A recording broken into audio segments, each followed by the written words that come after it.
This is our upcoming weather. As you can see, there are strong blocks off the coast of Northern California and Oregon, and below Southern California.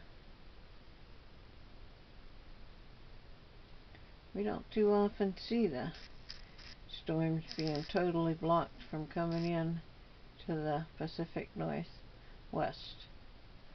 But here is a good picture of them being completely blocked.